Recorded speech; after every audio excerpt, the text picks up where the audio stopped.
আৰু ইফালে প্ৰচাৰ অভিযানত পিছ পৰি থকা নাই কাজিৰঙা লোকসভা সমষ্টিৰ কংগ্ৰেছ প্ৰাৰ্থী ৰজলিনা তিৰ্কীও।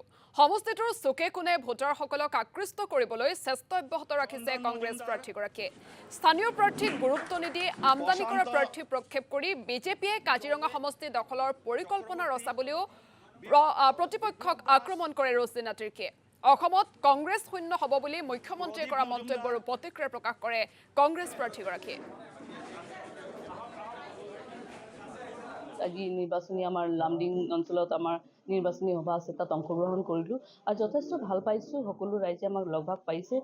দিনজোৰা কাৰ্যসূচী আছিলে আৰু এই কাৰ্যসূচীৰ যোগেদি আমি বিভিন্ন আমাৰ যিসকল লোক আছে চবে সঁহাৰি জনাইছে, সকলোৱে বিচাৰিছে যে আমাৰ কংগ্ৰেছ দলটো পুনৰ ঘূৰি আহিব লাগে, বিৰোধী ঐক্য মঞ্চৰ দলৰ হিচাপে আমাৰ সমৰ্থিত দলৰ হিচাপে আমাক আগবঢ়াবলৈ চিন্তা চৰ্চা কৰিছে।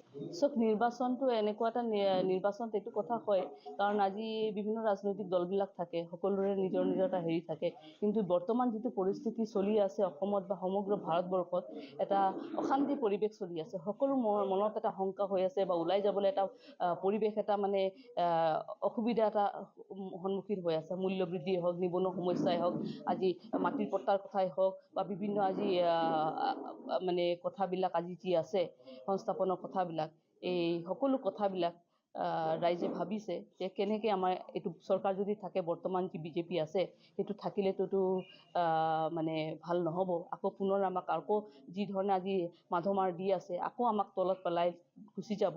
সেইকাৰণে তেখেতসকলে কথা বতৰাত গম পাইছোঁ বা তেখেতে যথেষ্ট আশীৰ্বাদ দিছে বা আজি কেইবাটাও আমাৰ ইউনিয়নকো লগ ভাগ পাইছোঁ।